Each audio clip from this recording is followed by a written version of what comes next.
na sha se bo so da otodo oya duenum na chere aka nda por du sia na eze afini na akuna wieyi bosuma akuna wieyi ndeni na atuma akuna wieyi ze obisa da ebe da oya gba ajas papa da wotum na wa ma adechipa chiyen esampi nje no uza adentiri oye Ghana ha finfirmantom the man suna amanye ku akurum no ebekwa ekite oye ne munsam na fie tum ya hweza ebutum yebititenyi yehwe oye mbese bogofia emiketu etuma aba ma oye majority payefo etuma so na ma obeden biara no oye OSP wo ma mazina fi untune sebo na so minority chense ma dabida ukuta aba sebo untu sebo wo se de organize wodi ese kwanin ontene kura nti wo ma OSP wo ma mazina fi ontum no ontsena na egodo former meshebegwe na so oye shafo oye majority nezechi wo oye MPP abanodo mechira oye ajesafo a chensem de hwe onobu Kennedy onwi na ala kamunye bekana asam makala onsede na ma fane ne yusu ade hunu wo ya man sem abawie send Kennedy oyene wo maframa ne Kennedy be president wa appoint ana ajesafo a de ama suafo anada ama wana la ta adwa ashasi etune se bodeda odene se bekisi oye Dr. Mahmoud Bawumia buko kiti sama otum na orka odabo Dr. Mahmoud Bawumia ne yaba ndama chere wala tena hwana ha ayiri ni sentrade osi 2007 Honorable Kennedy obon against ankasa ma oye Professor Makekwi no Honorable Kennedy koko kaye campaign mana nti analyze anyeda oye campaign bi against no emum also na ambition obokwe ewi se Kennedy wina mbe na nkrabia no obagire ina pinya kaka ho na nneso waya otumfu alalepe me sa aka na ofia bo maza ba etu meza ma ndazamba mezenesi Omar Bin Abdullah yeda yosoma baabi yeba madam no ezi na ya hyenkomo twinase zai butumun ebaso na apokum me yentum so boyo no kokko na efie etu yakwen na yenkwamra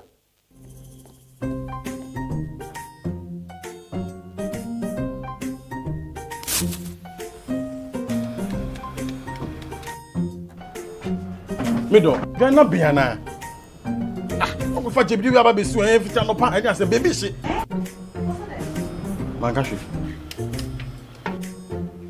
Junior.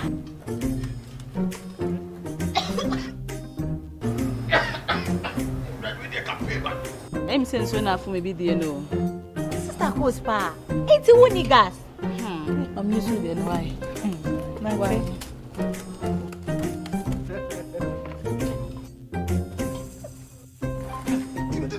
Down yankana wa. Sister Coach. Use gas. Gas ye fast, ye easy, ye convenient. Wow. LPG, let me see your hand. Ooh, I got it.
Right, my son, Mamma, or ya aqua bebim.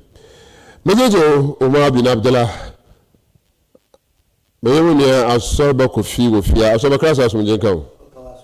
Upon Yazi. Adumara Kodacha, was with the Moja painting were rising. The way what I say, when I say, I am minority. Watch, I am by now, majority.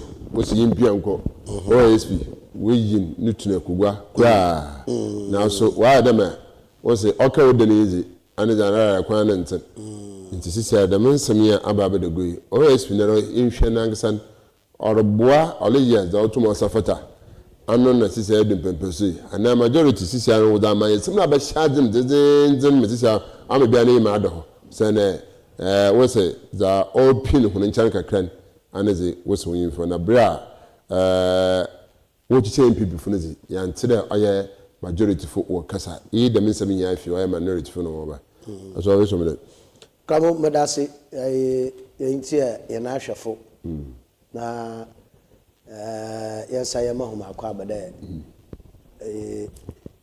baadi ya menara so na adom ne homo bara kwa wama bosumi ya yesha ase moti biara ode yeroko ode yutemi nkapa nti enda ya wem na se we ma ba yesha kwan ye buroya na kamo buroya so dinu kwa buroya di sika ne wudidi nti oyamon pa bode no yen asam na de sey de aban de penya ye beta aban nan ka de wa ye ntotoyi de odija edwuma yefo kwan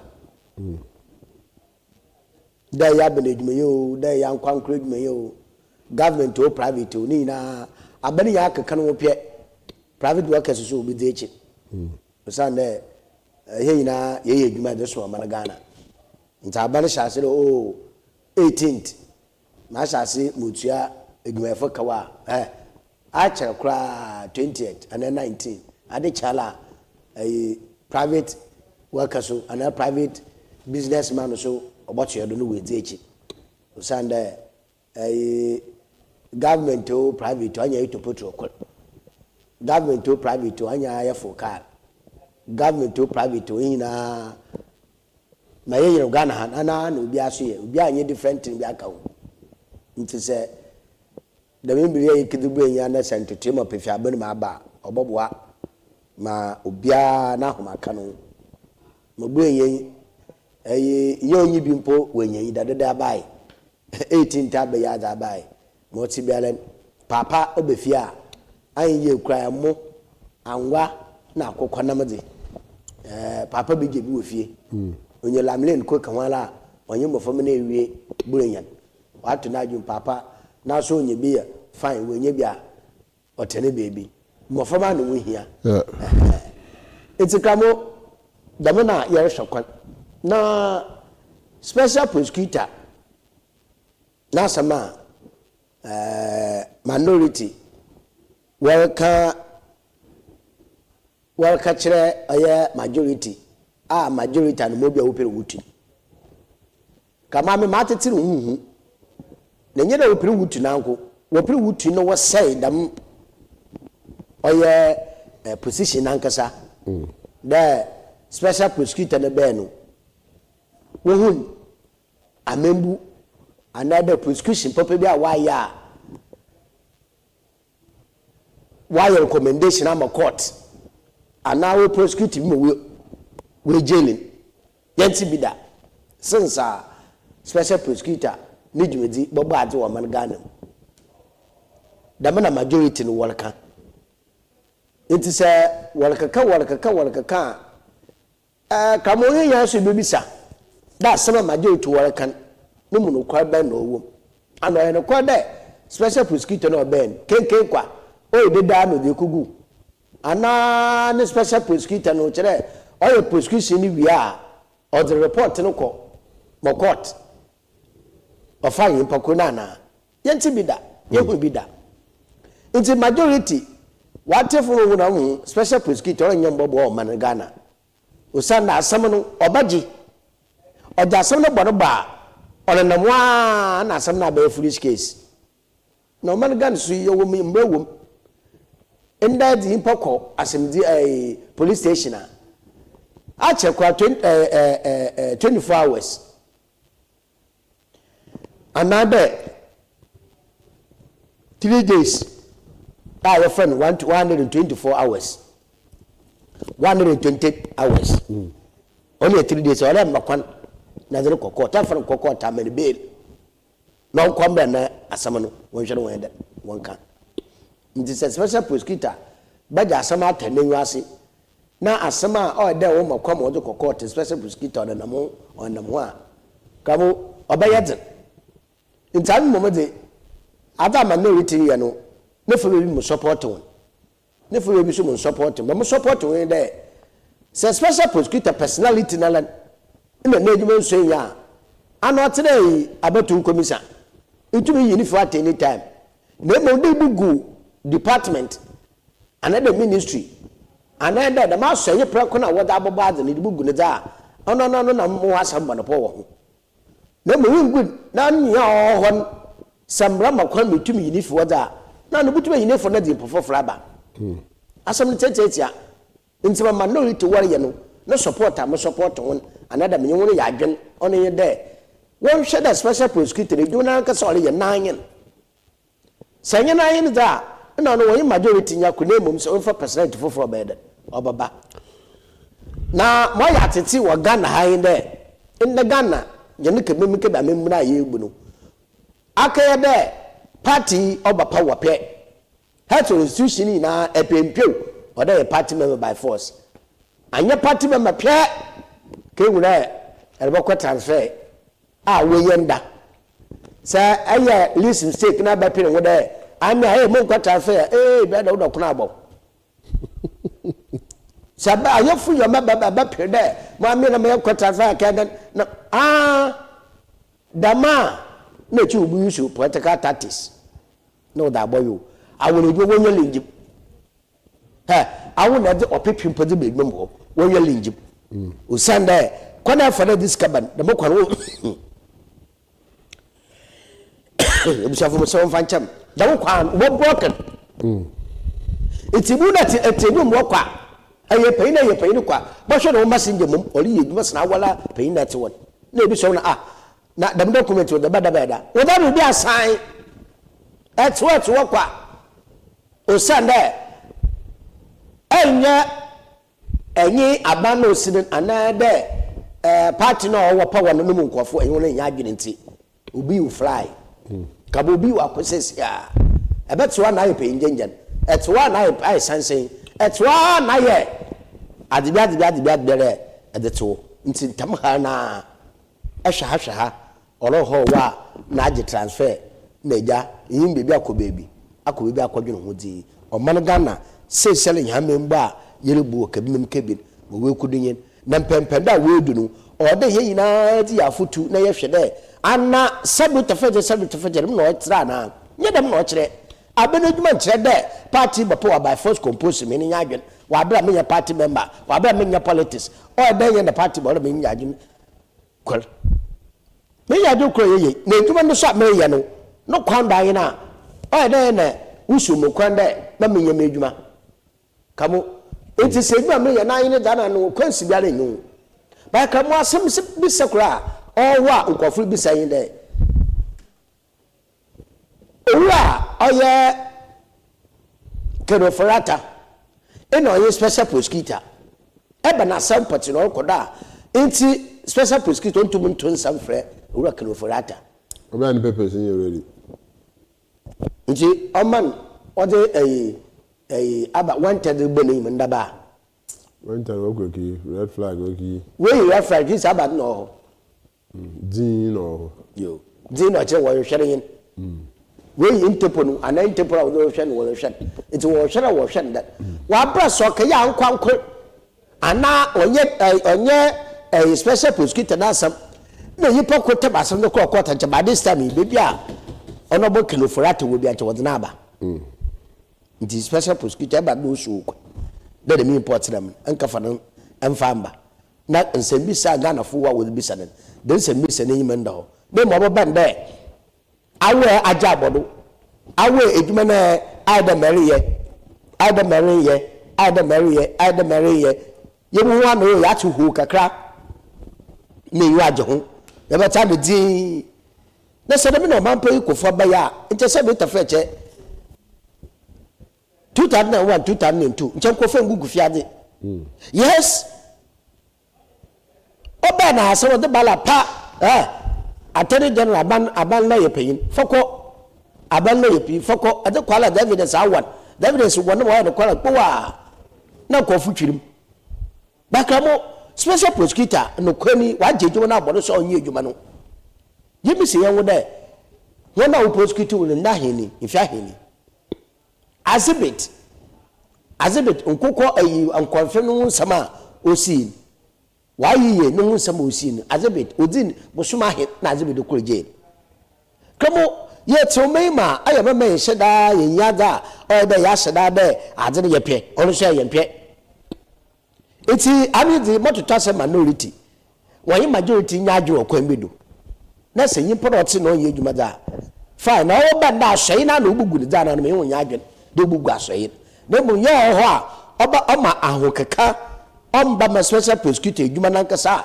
oda ho no idina oda ho ontu ye na adwuma di kama me ye minority no me won ba ya adwen da won kuntia na on hwe da ahwe no wetintim na mo personality oba ye adwuma edwuma na ahwe no wa ya da ma kamo nkofu pi wo be diska na so special prosecutor back nkam no ye hu woni gina bi special adanu parliament wa no kusu wa je bi aboda without da be bi na wa ja tum ni na oboko ani bi bayo ana da ba be wa ba na no ayi yi yim kabo ya no shimshim yim abai mfamo be insuto ewie firi Ghana ha say yeshe ntika mfa onu nsi wa yeshe me na ka be ba kire wo oya za ntonto a majority woto mo twe fa oya special prosecutor majority wo cancer fofo da wunyi fi okra na wunyi fi a won ka de won fa oya fofo won fa mbra anaze yifu a na che wuyi fi okra biara abone bra ma so minority wo sa wunyi bia fi obatino sana afia no wutwe wa aka wodan modern yebu nti mpanyefo sese ankasa ndan abonwe ne biawi nti ama wato wa sha so to kasa si oba na ma na chere Ghana ya proceed to come won some pinjan etumi ebon pam ye ko ne mza ikigina wo oye achiraba adwosafo na aba na ekwe ikigina za aba ya de gwan de osin ya za anu all support oya no buken nto chere se maame adwosafo a former MPs so wotu bia na cha one vote out ya za obato ama oye nukun Kennedy and then former husband Kennedy so na osi se Otto Kennedy and then Mr. Se Kennedy we no be president no political ambition no woni wodem abewi se the nyaza se Kennedy o win primaries Kennedy o bu ni o presidential bid ma only president of Ghana ana just for the why you mugra MCA yinkitei nare no numansam yihinu amsam chirofo bidem tomchuchu nkomo fa oye ni sentira apede otai Dr. Mahmoud Bawumia Nechirin yengete Mesi amra edu na edu ama wan Dr. Mahmoud Bawumia mi kamo tro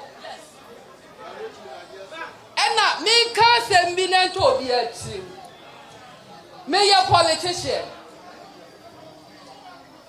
ena honorable Kennedy Japan oye politician kugudu minim say delegates bebre wa ha ukunu eye polling station executive ena wo yire enso ye polling station executive mesrao obi ankura na dwen wo politics mu obi ankura na dwen iti honorable Ken kura na dwen okura ni ambition meso mi kura ma dwen meso mi ye manyosem na manyosem na obi a eye no obi akọ bebia ne ho be dey bese dey obi akọ bebia ne ho be dey Dr. Boache Kasa okan sembi maintain honorable Kennedy Japan menene wo mba porepore ahofefo mienu ba mu abaako ena oba abaako enti maintain honorable Kennedy Japan but your family and friends ena ye wa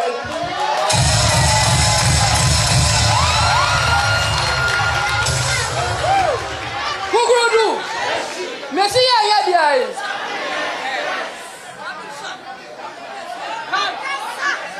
Efie na ya balo. Kugudu.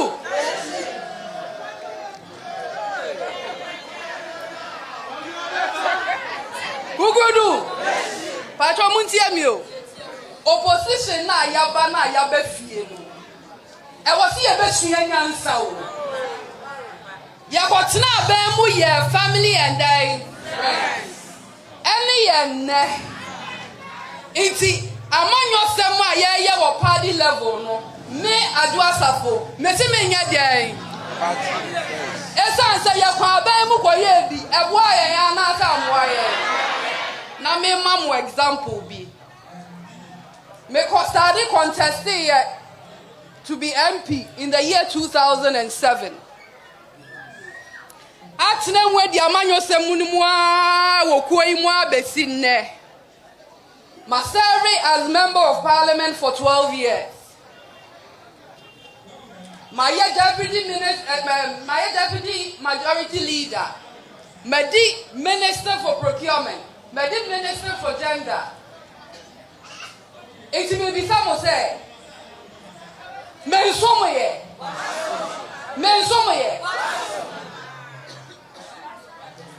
And honorable can a Japan so I am dear. Meboa. Men can say or no never fa. Nemom ye assume say wafa. Now I got now Jubilee House. Na mimi CV eda ho. Ya ka CV ya so wo kopa adwuma. Na mo hwe adwuma amaye. Ene somo amasom oman yi ene mama ne ko. Na se dru ho. Na obetimi ahwemanimu aka se oba menene wo mamienu. Ma appointing no as minister for BB. Ejabeto Ghana. Yes. Kukudu. And the Kennedy Japan, me no menena umi no. Oh yeah. It's my political career is at stake. My future is at stake. And my future is with Dr. Alhaji Mahmudu.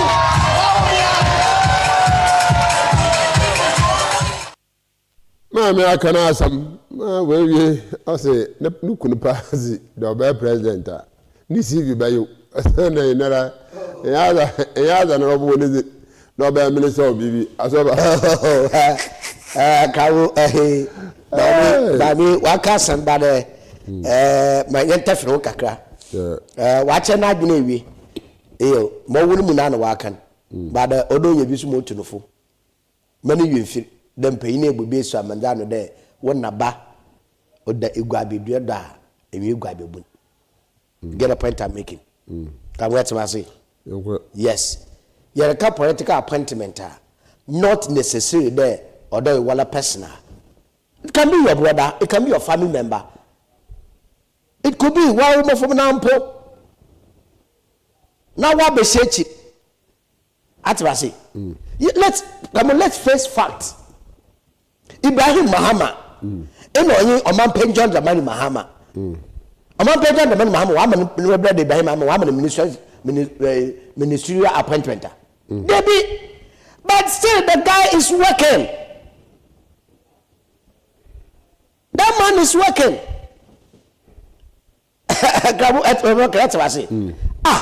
It's Omar Bin Abdullah Mahama what we obutu wa kana kwa wo yemi pa de my brother, my money is appointment.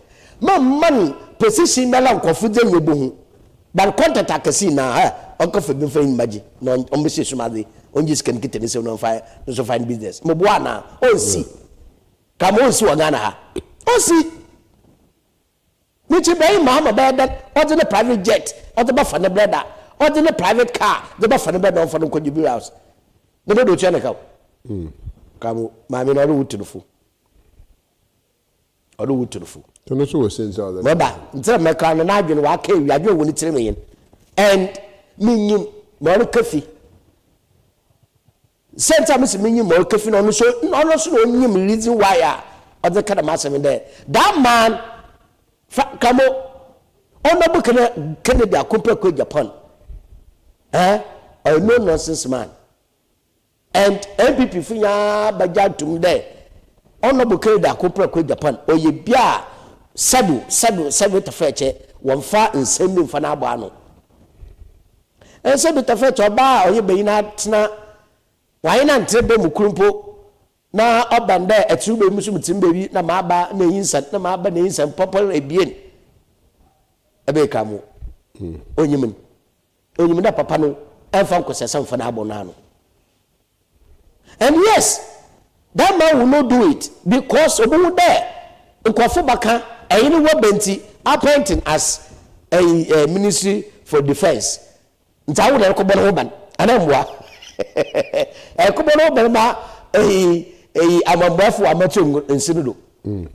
are in this country. Omar Bin Abdullah the cook for, or the bed at the Kofo, or the bed minister for defense. How about it? Woman. Because the baby no soldier ban no dan sana yet to aba. Mabwana. Yes, no soldier ban no dan sana yet to aba. It is you being as a brother.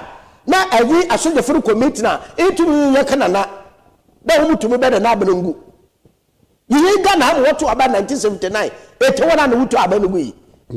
Yes, it's what we see. Only come from the bread there. When they the Minister for Defense. It's also the for them open their for one. Me Tiba could back to Twakutum. Masuja in the army. I will call a war front. Another walk a capataka, a Kubia will be beyond. Obiaba, boom boom boom photo toro. Mama comment the one. Obiana so can be a yama one. No one down pa. The bed of a buyer. And since then, so you be a China telephone. If you find out what they win them, fear that one. What do be seven? No one, my barn, where or some fata. Come, I just suffer some work, eh? It's recorded on the whole time. But although make sure there, although make sure there, although make sure they can mark and penine. You understand, I mean, of Antony to quite. Then I could pump in no way. But obedience, pardon, no book in the Cooper with Japan, obey a position. The Wabaya isn't me, a Wabaya president of this nation. No, me, I'm number 2. Or the city of motion market appointment. Ah, come on, obey. I now trade him to you, Martin. Come on, I didn't see. No, I know what to come. What to say, Bunta, Casa Mitchell. When I offered Wujay, when I offered Wujay, Warren, Ubiali. So I am to call Bruce, and now I am, and now or your baby, Ochomuko. Come on, Wochomuko. Come on.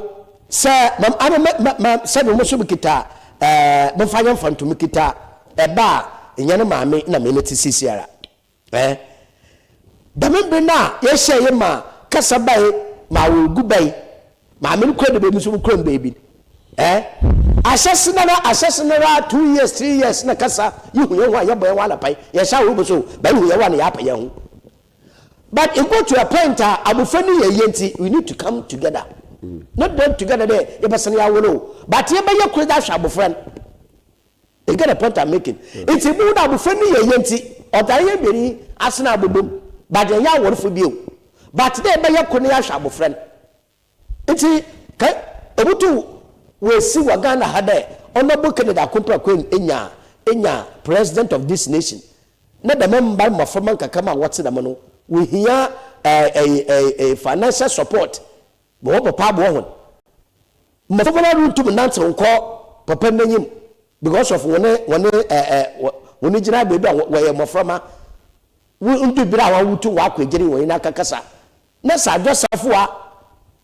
I want to talk to the president of this nation. I will not just for your MPP member. Come on, no. Even so, yeah, MPP people in this part. Come on, this current government tell you me, and this phone continue with Dana. Debbie, minimum MPP far, MPP pa, only MPP this government bempo onupo no what to win the position man what yes MPP pa but abeni burden no position no kita no po since ampo no tonesen na nkesa na abeni po or power it's all that just for oh you very very careful masa politics saying the men say na man pay ku for offer the men pay for no on one no there when you careful now yadi tizimia so Dr. Mahmoud Bawumia win na say honorable candidate akopra kuno obuwi na adjusafo a wase me ken odo wore twa wan na odo wore twa e ben tira yimo arka nto odo wore twa uti nyiri ye kadam kamo dan na makada masem di che enuanu be ye hye won de dam ebenyina aboto no ma menka kamo no ye ebenyina aboto osun ba man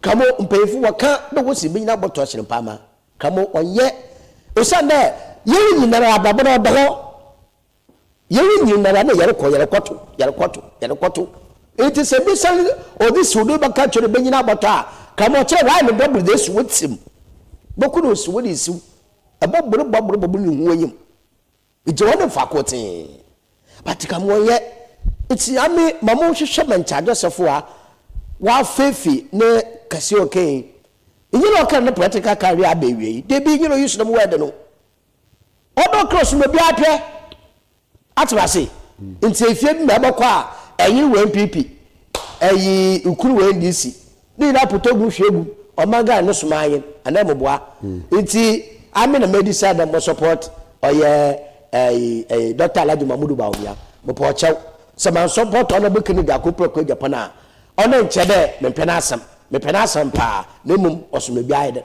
opie simple aka waseme wie but at the moment we use them what no political career be come on now wanna look at the positions are abubo accept this nation we. So are you telling me that the next MPP government Obama no one no modern position ni bio? Important pay amen there. I can pay amen. I'm paying ku for na do one of the ministers na na dan kwa ku for the ben. Who my head no for ministers. Almost 0%. Kabo. Later on ya ewie 2024 ya boto aban akba 6 months. Ya boto aban oya reshuffle. No don kwadan kaka na. Bitira mala bank a short point. Other local government. First no local government children by a minister for Abadabadi. Akonas. Yakunas Asamo Boatin. Onoba Asamo Boatin. Obe local government minister on Mampeku for Nabedo. The number of father we feel one taro. Masa, the whole parties, honorable address of one came to no fun tonight during the day. All school in neighboring the nature. You get a point. All neighboring the nature. Classroom go forward, it been by show. Sa classroom wo tumi da na nto no obinya akokudu na wa ka ne bio opi of mark bound adjust for messy am me 23 bem no on for mark bound there yam bompa ya yam pa be 2028 this man on my president for this nation or yeah Dr. Alhaji Mahmoud Bawumia adjust for no position when people party no ina no so be de dem nkofu bo de sisare ya campaign ya mo a we are my position I want to be de I'm telling you because you want some man bi wo fua nkwantano de ko oye bonkusiwa what's every day we are mo ya kusunde de come on every day we are mo ya kusunde de yey na school one cry and I work at classroom and your classmate. Who is your classmate? Yeah. Yeah. Your classmate, senior classmate that na brabano mo do me dey you 9 come on 9 I just say for farmer ba the na asemo can na no end the political career. And my hair on confront tonight in there. In your Canada akopra kuno or ketie no. Or ketie all the 5 contestants excluding only Dr. Mahmoud Bawumia film. it's here for another time win honorable Kennedy Akoto ko win na say Brian Champ no win ya arabo arosafo na political career wa be wi na on be wi to be mbako peni ko no kun na o win na wa be wi nti abana Brian Champ o win na mama ni bibi o bibi ba o mia have you seen baba ke yeah former minister for this you have a catch and former minister for this do they win e be we be the na ma no tenche you be no ba nti bako ma ya it's mo ba na na no oh wo be we double man your friend honorable JH Mesa wo be senior member say senior minister senior citizen a minister say ya one senior where's your position ya ma won be na twam kamo won be na twam ntono ba Joseph a me catch the plane so pede obuwa na political career impempe yale onko hwe national position we PP damre kaswa commando liye governor awo kumse mana awo kumse mese ma menewa na wie boy wo politics ma na metuche wa man awo kumse metuche wa man e we dey so the political career de kudu all connection women's organizer yes because abaye MP abaye minister for state da it wa man say papa wa enyi the position ni bio come on mayen kan kwalfa mayen MPP amanye ku no won nunu su no won ba nti da NDC fo yes MPP amanye ku no nunu su no won ba nti da NDC fo na even NDC fo na po yimisi ye won da ka yimisi ye won da ma ma ne dam ten of office na ministers ahu pe no ma hin pa sisi a wo ba ministers wa ba num jida hu na we take national position bi tell no ofosu kwachi no inu wo the national campaign team nim dadaw mama professor yasis no ye education ministry obofo na as wo friend running mate atwase wo kra wa yeye no send lechi mama odo wa tetere hu ono bo amano bo ama ya me fa na kesi yeye no so wie no ka national campaign team no atwase it's how no word did why ya da ko fi obi anyi position bi obi anyi position bi adu de wi a mo yo ko sundere de tado ba Joseph anu kwani me mafuti kakra madama manaye de onya bote no hwe ne kaseye pa the politics na hu na mi da no ba Joseph de la ohu na political career abewe yes kamo nela ontefo no hu na political career abewe into strategy no take on national position the party I won't hu dem abana no hu na awo ye hwehwe ma abotu yi levy within the party ama tell me no yamuka kamo fo no yamuka kamo to baby that's the report obe yo awola Joseph ni ya mechi na be ma party ni wo power no e so na kete radio station so kete TV station ni to e go party ni ho nkwa party owo power all coalition ofide cheche na ase e ti wase be good dan na mayeku wa atene ka akoko ba se wo de na oba ya kwa mafia nti obi baby otwele chinche ojai oni enne. And let me tell you one thing, come on, let me tell you one thing. Joseph or you're part of NDP lose. Yes, I Joseph. That is your view. Yo, sir, minimala about 3 to 4 nights, ma, and Kofa wash him. Now, some American, sir, whom Bakarabwa. I Joseph come NDP Lucy. Because it goes to a pointer. Yes, with your hour, it goes to a pointer. Number Kofi, you will address for Bakan, not just for the Lucy as a MP the Mukabenya. We did MPP promise. All the Lucy. Masa, Jinsan Kofi, you will address for them as a young lady. Ikita Wafel, Ikita BPS, which I would use Suwana, and I will feel back killing Kofi. ansa na wo kese po keke wo to na sika po keke ibu ma na bibiara ewu demi na yanda ma na nkofo hwa wo do to abamo constituency nim ewie ya eda wochi ede ma party no now onya ahmaka wo ye ne sintani anso aba ka kire den tempo kunu so we prime minister we win national election but Joseph according to number be mo wazin kan ba be mi o win the prime minister better win the election time or the be starting the or member of parliament but yeah we win if you want kamo Joseph butum wa to interfere be mbom there she can come back to be an member of parliament. Anything can happen at any time. So many things possible that no okay na Canada ko pro ko Japan so is possible.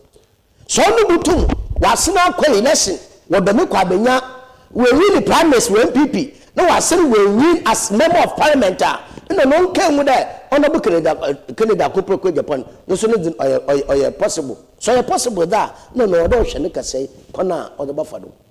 Amemu do be fit da make say say fit ma ba another political platform be there.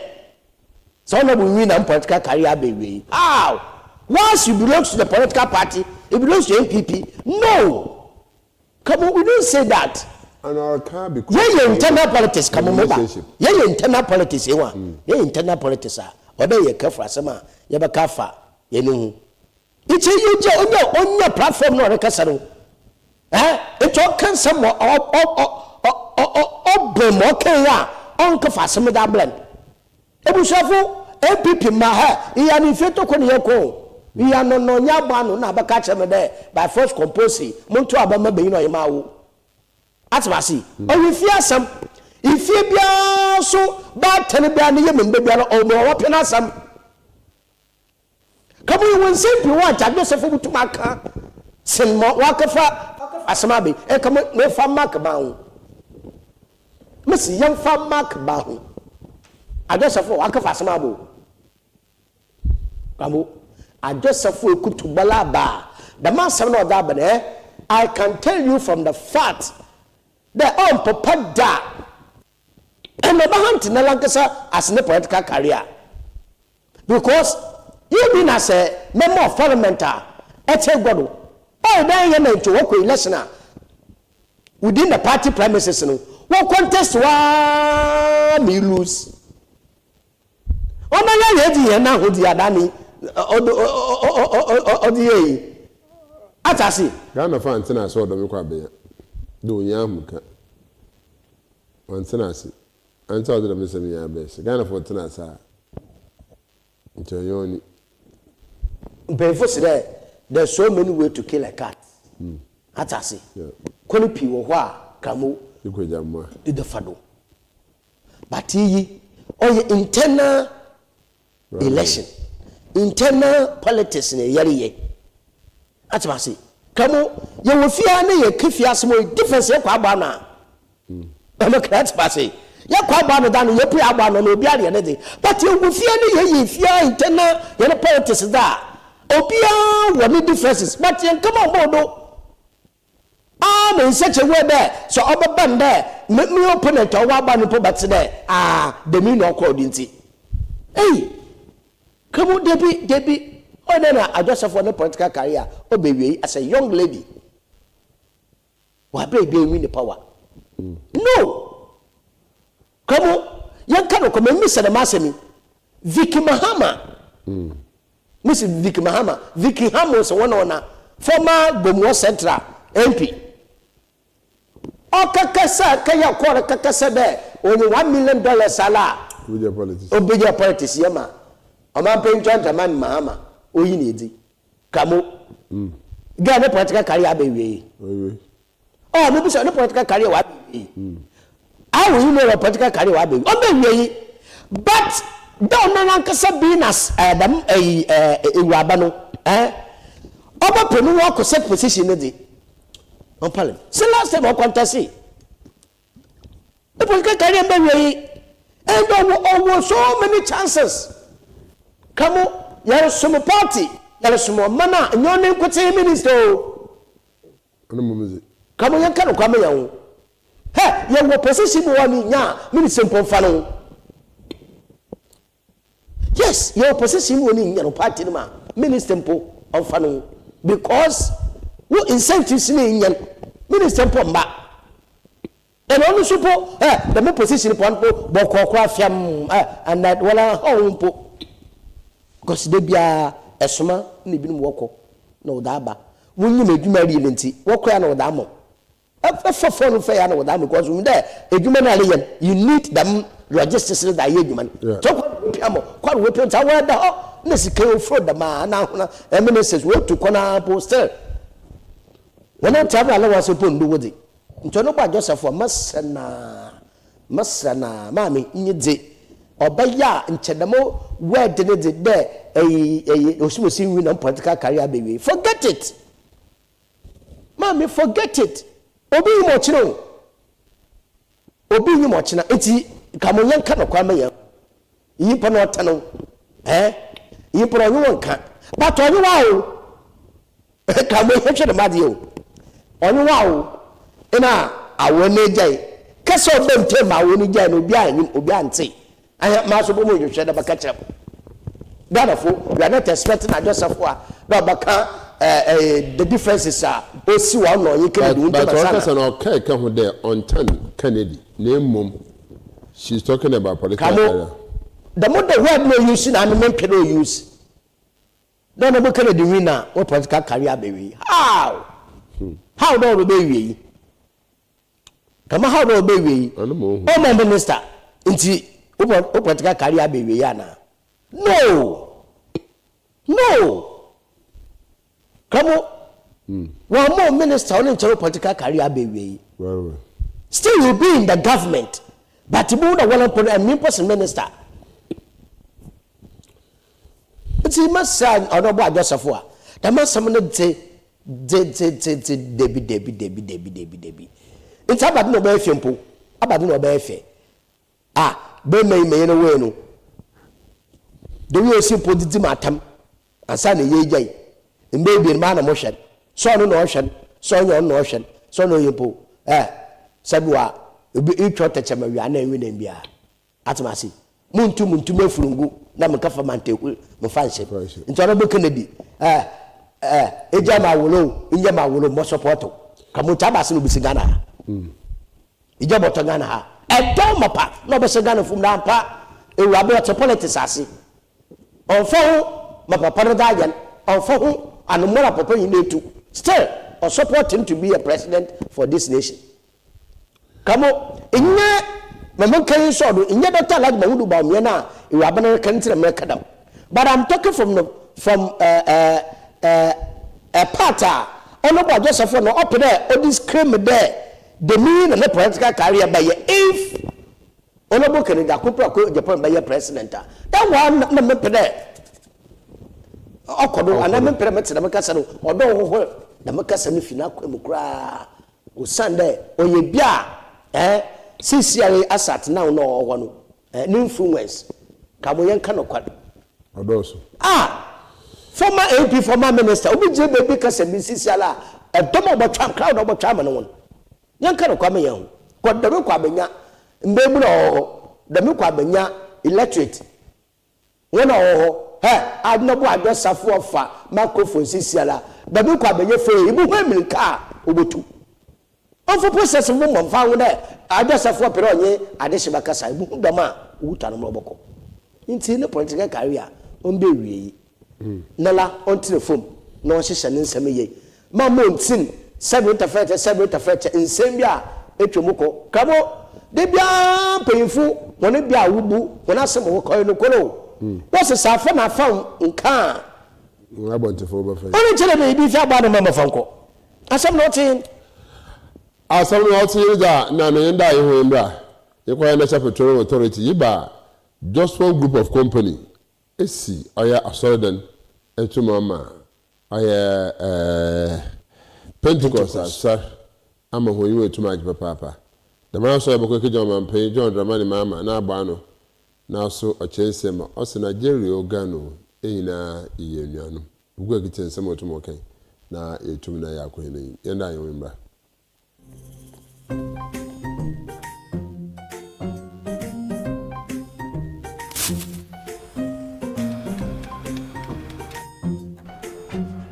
Middle, you're not Biana.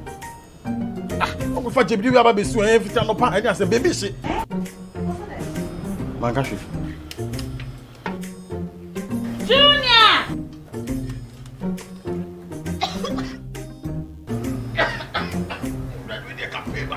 I'm saying so enough for maybe the no. Sister goes pa. Ain't you niggas? I'm used to the why. Why?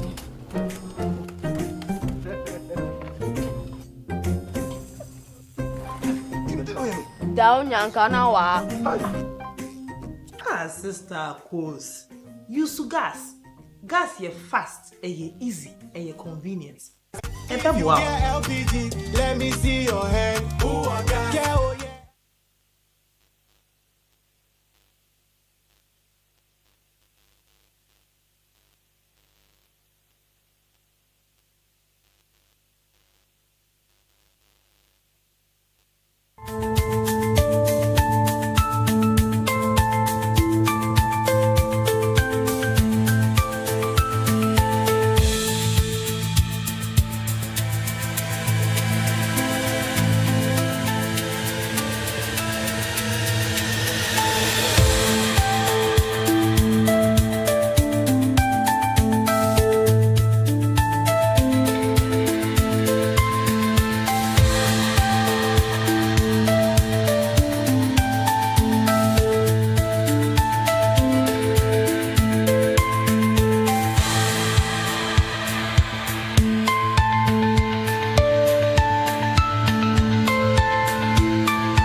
Right, yes, I am Kwaba. Nkoma yere bono say apeda send message butuma send da kwa Facebook. The master apeda fra no man nche na obo screen do na fi so etumi na ahwe. Just one group of company abamazin accident fe adama oil Pentecost asor. Iya ma sofo mpanyimfo asormba de sembo na yeye deda oil pene yas papa na so mpanyimfo na yewuma ahowa ekenkan kopone sam me wala se aboa mo wusa so dere yankopo bisi kasepa osin da wotum wusi wa hime metum zamo this year no papa da wotum wusi nankotie o no abo one top no shere orpe na hime mo kwan na wotum da to na so sentra ma yetum ye kadama se bilmi pi wonya nkonta pa ebi otigana onyim ne sika wo no dodo the quantum of money he or she doesn't know. Let's end there. Or the become the total amount when you or the total amount of the bank. Obuhu bank for buhu, Nissika war. Discover Saba watch him or some more fee, more champagne, more shaha, kumo. Abdea was a young heavy. Or channel impano one sign why I the age mamma. Another automatic. Impono can me once I to my one. Now so just one group. What an amara EJ Otumo Papa. I'm sorry. That's it. I just one group of company. Oba Ghana Yandaba. Right. 2000 numa. Na Mpampanda Amana Ghana Yebudi and the pen of Birka. The just one group no. We tum was sustain. Oye 3 regimes. 3 regimes are chere MPP abando bay.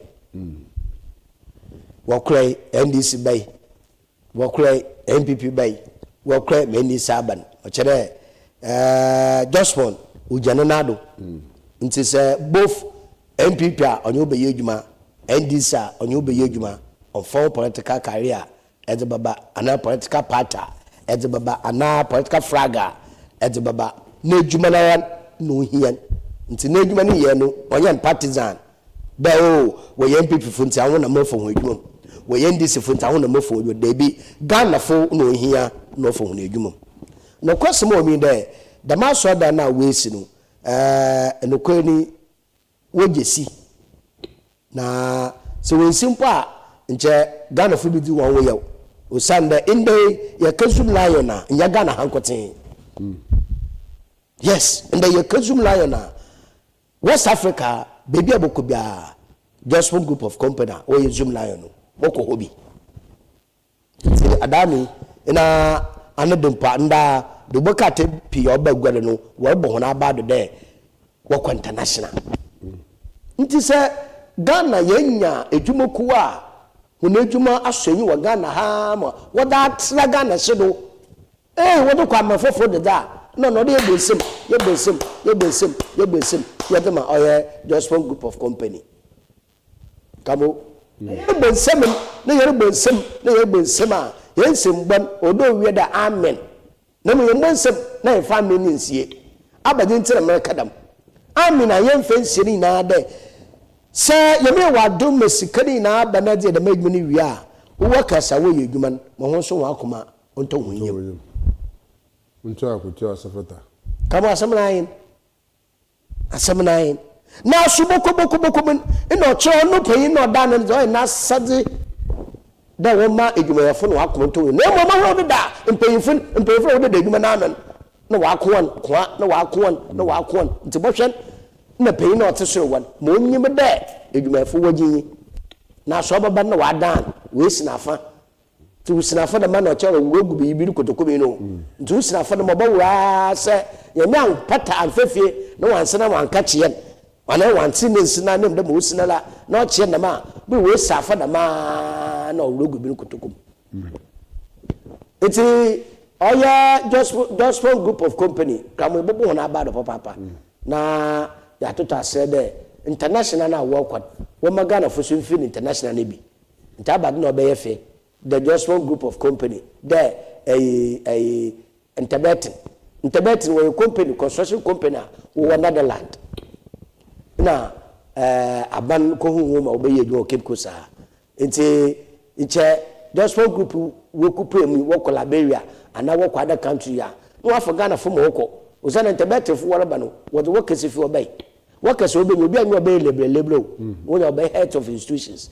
It's a plumber head, mason head. Carpenter head. Una abrafana wakau no menstruations. Nti da nko fi ebi wo Ghana ha. Wo fo nko na wo so nka yem pefo wo edwuma na yo be edwuma na nka pefo nda no na se yimpo no wie no ba at least ndi fefo na mpa akwamana ndaka yedwuma ebe no so akwamana ndaka yedwuma kamo ma de sedai nti e wo bo just one group of company wa bado na Church of Pentecost I saw that na we sin na de bia makanti na ma de bia kamo odi bibia na nasa cathedral mudi dwelai no ni no because our solar who wa God e balisi modern church spirit na auditorium me hunda yes e wurema asusu no baka nti yemi say we there just one group of company when you Ghana wante nasa cathedral wante ne de miska with the see Pentecost asodan when jaina wa fanka na sakati dem na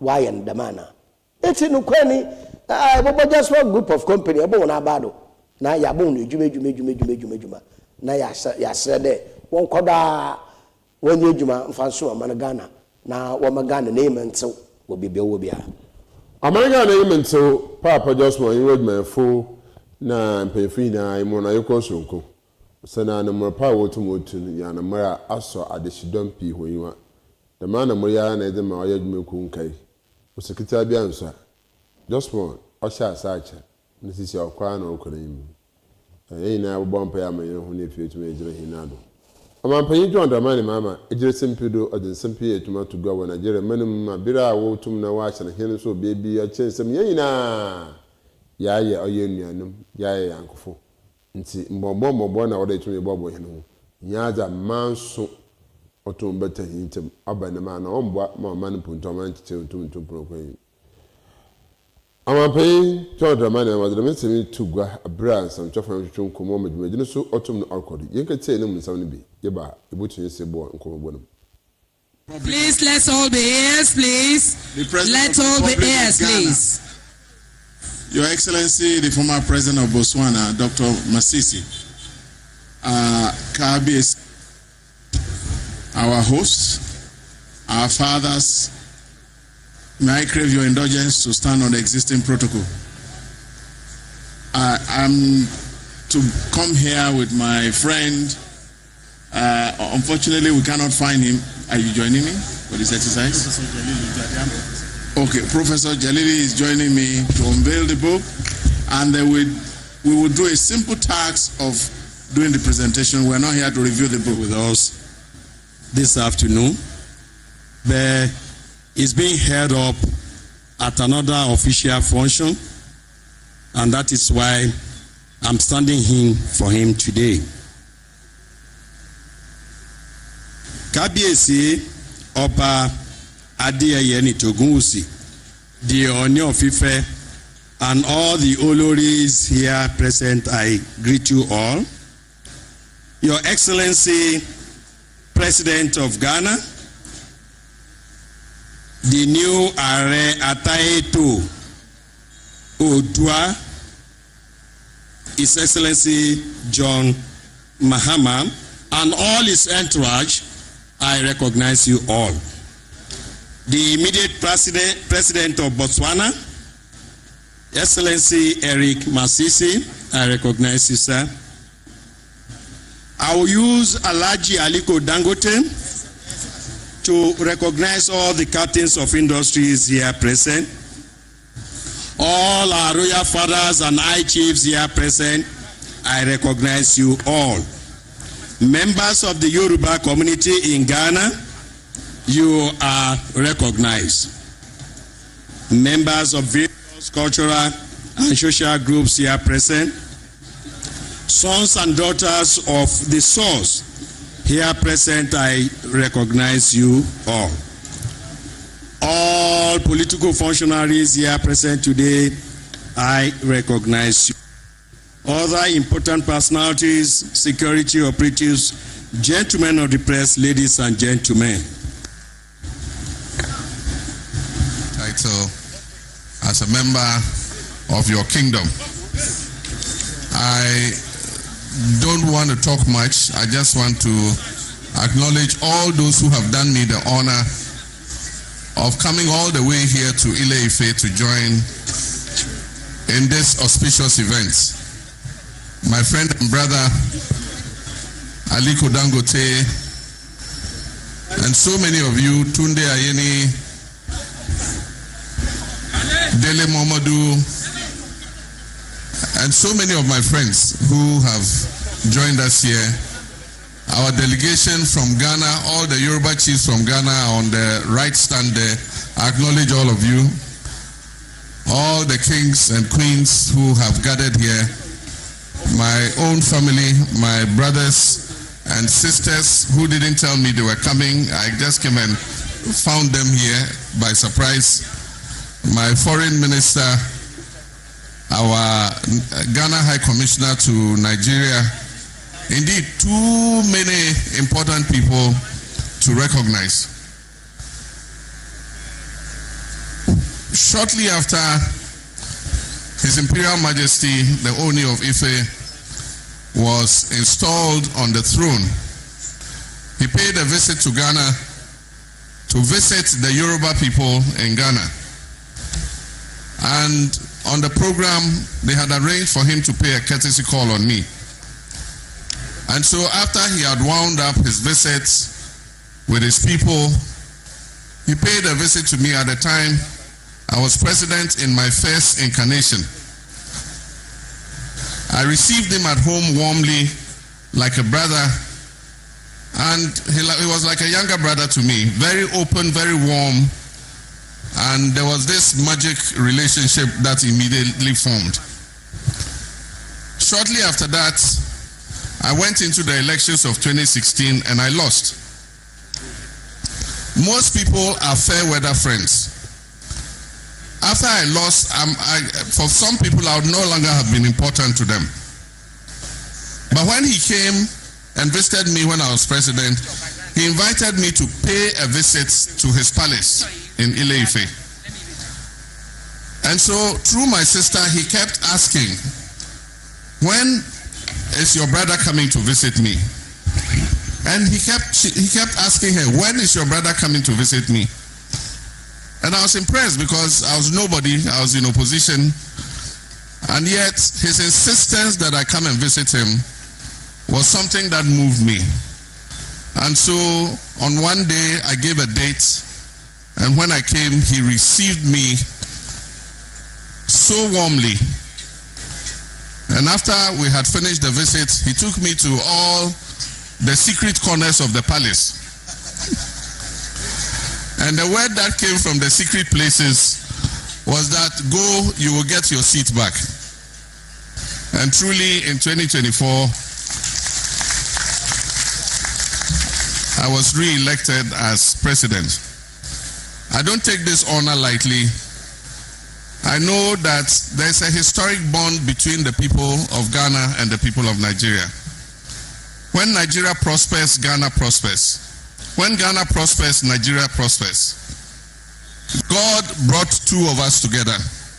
We are like twins of the same mother, except when we are playing football and then when we are cooking jollof.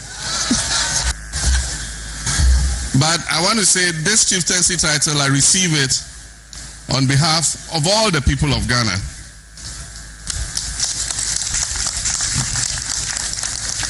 It will further cement the relationship between us. And as Oni said, my stepmother of blessed memory, I received this chieftaincy title on her behalf. Hajia Nusrat Balogun. At a point in time when my father had to come into exile, I had just finished university, and it was decided that one of us should come and stay with him. And so I was dispatched to come and keep him company. And so for several years I lived in Nigeria. I was in Lagos, I was in Offa, and I was even in Kano with our late brother Sharaf Balogun. May he rest in peace. And I was received very warmly, like family. You couldn't tell that I was not originally born here. Almost everybody in Offa knew me. I used to go to different relatives' houses, and wherever I go and food is ready, I'll sit and I'll eat amala or eba and egusi. And so I believe that created the bond that I share with the country of Nigeria. I have an empathy with this country, and I believe that as long as I'm president, I'm going to continue to work to bring our two people even closer together. Indeed, historically, we are the same people, because as the Oni said, the Ghana people of Greater Accra, where our capital is, trace their origins to Ile-Ife here. And as the governor said, and I acknowledge him, and I ask him to give my warmest greetings to Governor Adeleke when you meet him. Our sub-region is facing challenges. We all know what is happening in the Sahel. 3 of our members have decided to break away and form the AES. I believe that it shouldn't deter us, because God put us in this sub-region together for a purpose. And so I believe that instead of ostracizing them, we must work to continue to build a bridge between ECOWAS and our brothers in the Sahel. Because our destinies are tied together. In Ghana, they say if there's fire burning in your neighbor's house, take water and go and help him to quench the fire. Because when he finishes burning his house, it will spread into your house. And so we must continue to build bridges with our brothers in the AES countries and continue to encourage them to come back into the fold. I want to thank President Tinubu for the friendship that we share. I've known President Tinubu for many years. He's been like an elder brother to me. And he's been a source of inspiration. Even when times were hard and I was in opposition, he never broke his friendship with me. And so on this occasion, I want to thank him and also dedicate this conferment of chieftaincy to him. And so let me thank everybody. Like I said, time is fast spent. I want to thank you for the honor done me. It shows the love that I enjoy here in Nigeria. Because today is a Monday for all of you to leave whatever you're doing. And I know some of you are very busy, people with big businesses. For you to have left your Monday and come and join us here in Ile-Ife to honor me at this conferment. I say, may God bless you richly and prosper you even more than he has done before. So thank you very much. Thank you. Gentlemen. Right. Man pay John Dramani Mahama. Ano na ne yankwa to nsa Francis and this now the man that also ma catch your plane there with the zine kan with the Ghana zine so aka ma register bia ho bukum register bia you ah zine obukum kra aso miracle gawo ari aya ari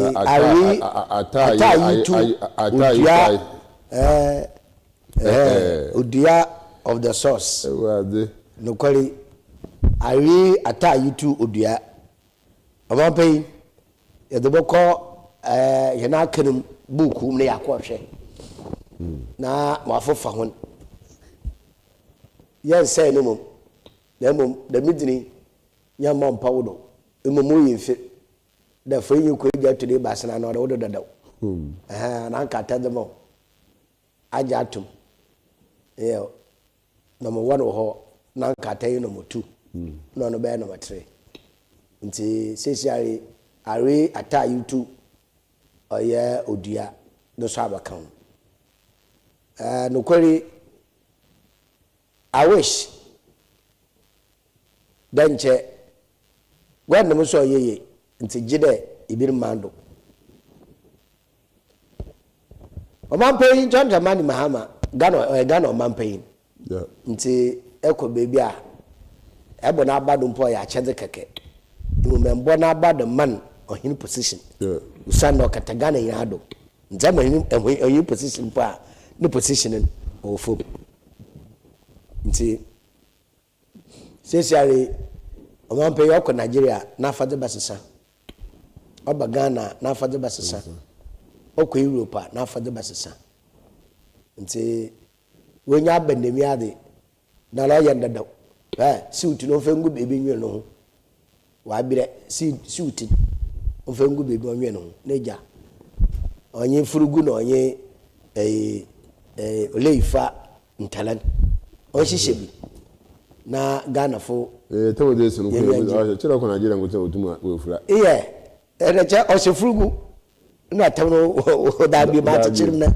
e chawna na wa ma difference abam ni urampa oye ari ata yutu odua no kwari Omampeyin John Dramani Mahama yemutsiru kwa na amema de sede kwar ina moto tasiro yes asama akana de nine Ghana Nigeria Ghana fo ya wochi na yakwa Nigeria fo wochi ya oba Ghana na nsama asesiare yati na Nigeria fo wode Ghana sekanu meduresen wo hwan the sesiare Nigeria fo bugu Ghana han se yeme wadoma wo Ghana wunya be mfande obono mazina onye 10,000 oye 100 million okwa Nigeria oyoga Nigeria sunya kacha oga miala no chere kakra show nti wama Nigeria fo no wo Ghana papa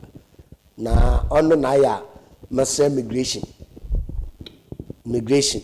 yasra homa ai minyimalazi kona wafado mo oba but odo ususu Sunday in the newspaper obey o chere 13 Nigerians na woti obuju yo watch won kaswa why you fraud 13 Nigerians ugu kaswa online fraud watch one me if newspaper the bay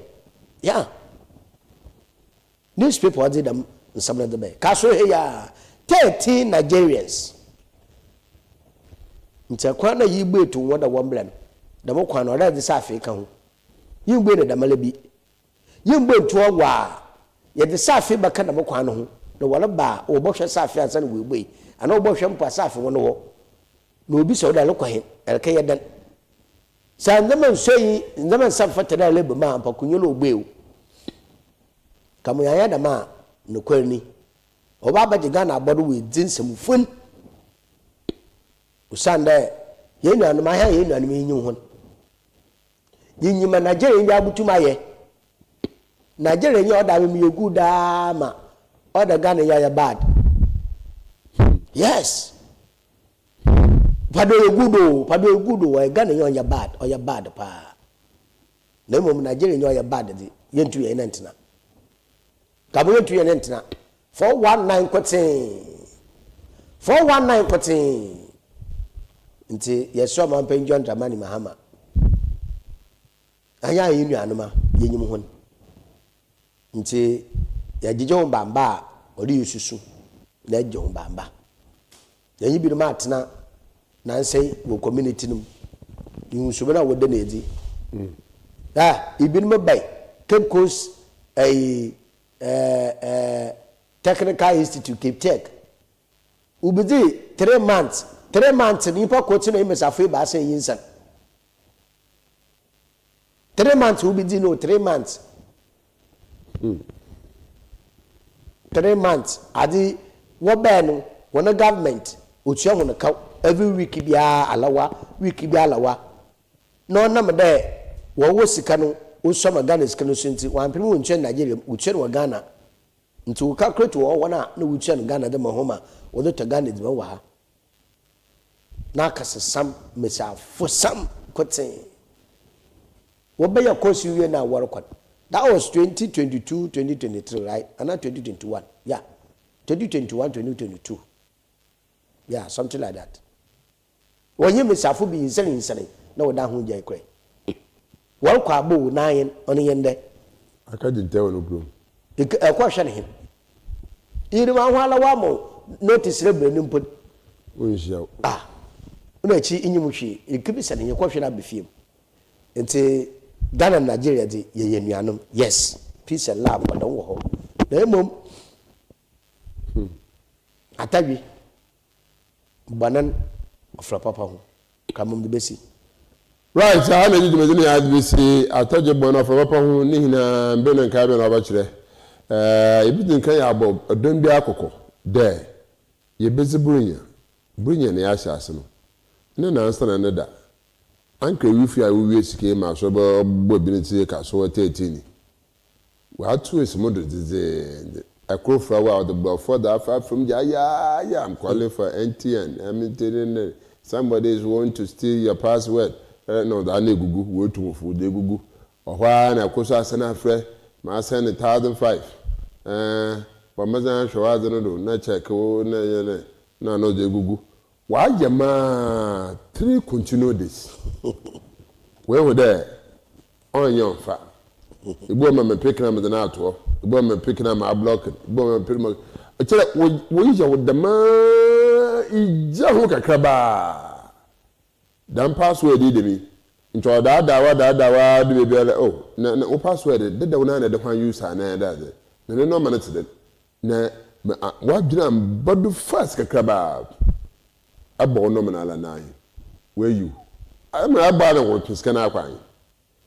Nti obia no yo den don ho papa baby you sika akona dom no do so na hwa na piri ya kwabla ende sika na pon 2 minutes momo direct ende ma akokroma ma akototo na ma the physical cash mdo limited 2 cedi taxi 3 cedi 5 cedi ma akokoyi me 50 Ghana keke wi na momo pa na moko pa na muka sa yanhwe yeya bizi brunye kuma ye emika shishu bia bia pro wura ha na okotra na okop but ngwafo so wuri ji tuma nkasa because amara mla me some drawing na bebe onyema aka fa de bebisin bi jamu kakra ba chobi ti yeresro bia mbo eniwa MTN fu bia nyi ho obafra wo ka che de wo bokoko de hwe message yi show password yi MTN fu mfle MTN calling from Accra sana wo ye ti ye mo ma se le fi yintum na yimbo hiwa papa was the way of when we build system no is police for so good wo so wutwa wo hia hona asem kakra na wa kan wuje gungwane urugwa no kwa huska sana wo ya fufu huska sana wo ya fufu yeah phone about when we start operation yeah in fact why are they very well 3 days from Friday Saturday Sunday kaya we soup nko fo papa dem na fa wundu be no aba no bi jiro ho yeah na ya bi ya nam wo ya kepo sa na waka ya na mrekai yeah ya bi nam wo UCC wo nko bi UCC police station yeah ubayi operation we minsa no kadama ma me no otan nsanala wo de free kepo sa zo asha come Friday, Friday, Saturday. UCC commander, I salute you, sir. All collect. Ha, Crabo, when sweep a message. Question now, confirm for maybe so if you malo, so if you know, Zaman Mercus, dabba. Now, shall we win him on you? What about the original? Cocaine in the we. What are we? Oh, now, until you before one of the region. We hear to do few Sicily. Whatever. Abra say why more. Agree. Oh, Crabo, I watch a pass by the better make super the man come on what the embassy. What the incredible yes, actually we do boya. And a pay super careful. No so a drive without helmet. No license. Bye. No what the one. No so aba ka mo wodo kwa ni shebe stop ko no ehudo o de ntiu so police motor de nechi abada wa achim police de nechi police intinem masa ne dem de dem fo masa wa achim wa achi wa kwa weti wugu kepko sai kase ma wonti nti yebo police wo na aba yebo police wo aba papa yebo ho aba papa da omie ho ebe na so bia aha na jimi ya bisi ebe do bia se he technician ayi ne adwuma MCR ha na yem cameras ni na ejeben ebe show papa wo so tum na hwan no so da si bada so ba ko fi asi de ma so da mu aso se na wara kan fo ho a na cha obodan weja mezelesi Omar Bin Abdullah ebe fufuru be se yehia ma ho yemo ne tie mo na hwa meje so nyima hiwa yenko Joy News at 7 bye bye.